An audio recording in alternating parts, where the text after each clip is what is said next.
We have a very large family, and Baton Rouge General is a part of it.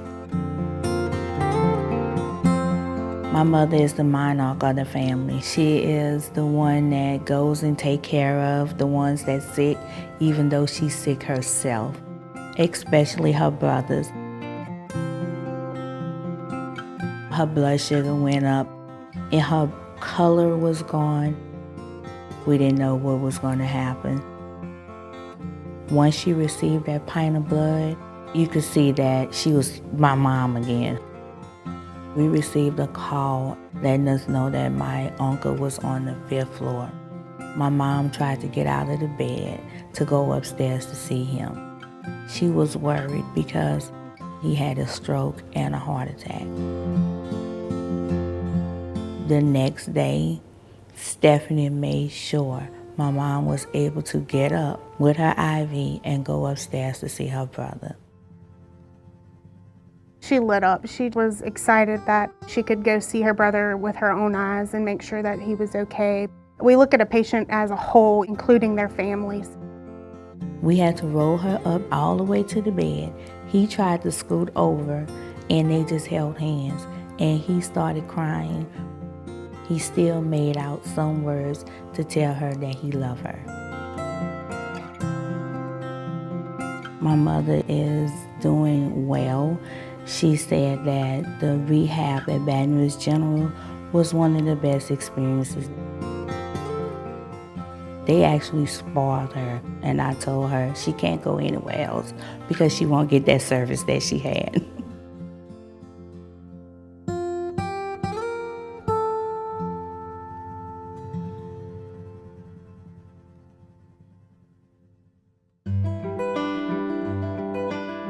Our family started at Baton Rouge General. We actually met at LSU. We started dating and the rest is history. We wanted to wait 2 years before we tried and like, gosh, a month later we found out. And then as soon as it came out positive, and I remember just thinking, gosh, our lives are gonna change forever.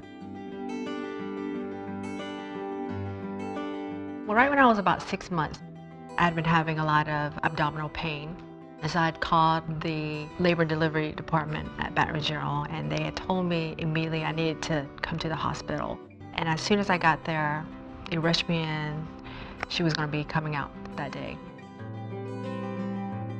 But it just happened so quickly, Nothing that I could have ever planned. And I had such a routine, uneventful pregnancy up to that point.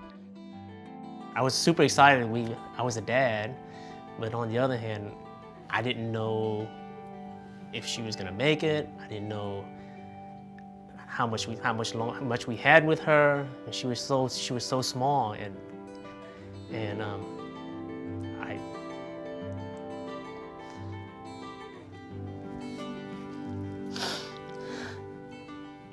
You never expect to see this baby so small, with all these tubes, hanging on for life, you know? The hardest part was leaving her there, but we always knew that she was in good hands.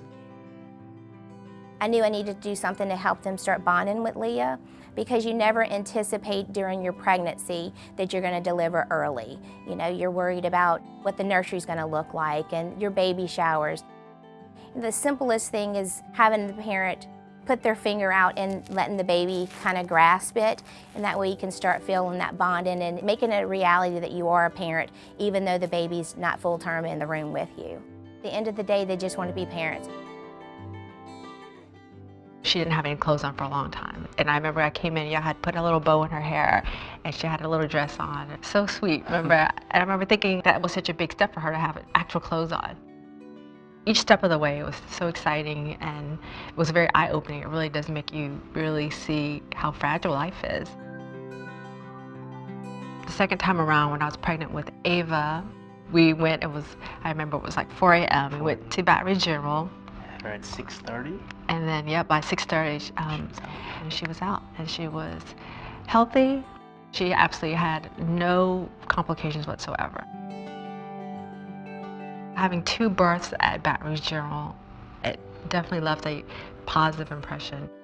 We've always said time and time again how grateful we are for the staff at Baton Rouge General and the doctor. And we just can't have an experience that anywhere else. I always tell Tony, we go to bed and they're in their beds and they're happy and they're healthy. I said, we did it.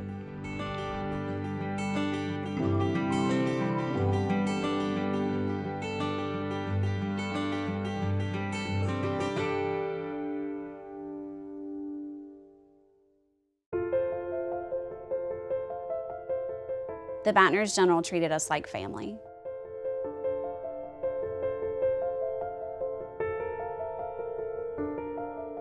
Clay and I were married for 18 years, and we have 3 children. Our oldest now is 18. We have a 16-year-old daughter and a 12-year-old son.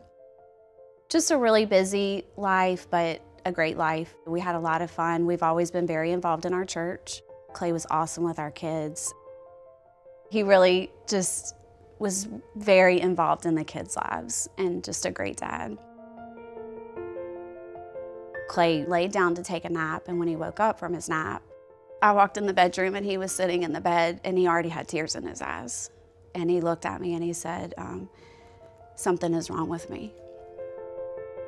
It happened so fast that we just went to the doctor. We didn't really think it was something serious. And the doctor pulled the results of the CAT scan up on the computer screen, and he said, Mr. Furlow, you have a significant abnormality in your brain. We were looking at the CAT scan, and there's a huge white mass in the middle of his brain. I just remember Clay, he just hit the floor. He went onto the floor on both his hands and his knees. You try to tell yourself that it's not serious and, oh, it's gonna be okay. You're gonna get to the hospital and they're gonna figure it out. Clay and I drove to the hospital by ourselves that night. The doctor was 99% sure it was glioblastoma, and you have probably 3 to 4 months to live. I asked him, what is our next step? What do we do from here? You have surgery to remove as much tumor as you can, and then you do a series of 6 weeks of radiation with chemotherapy that you take at home. Dr. Russell came in. And I just remember, I call it kindred spirits, which that might sound funny, but I immediately felt just a connection to him. And I knew, as soon as he walked in the room, I knew this is where we're supposed to be. Clay came in every day for 6 weeks and received a radiation. We used a very sophisticated treatment plan that allowed us to treat the parts of his brain that we needed to, but avoid some of the critical areas of his brain. And he was a trooper all the way through. When we deal with patients, particularly who have a disease that we have a low likelihood of curing, the quality of their remaining life is as important as the quantity. I remember just standing there thinking how, if we had not been at the General for treatment, how different those 6 weeks of our life would have been. That every day we came home and Clay slept in his own bed. You know, we were here in our own house. We were comfortable. Our kids were able to go back to their daily life. And we got 16 months from the time he was diagnosed until the time he passed away. I really do feel like the General did a good job of taking care of the needs of my entire family, but also in making us feel like family while we were there. You never imagine that this would happen to you when you're 40. But if you have to go through it, you want to do it surrounded by people like that. It just was a wonderful experience.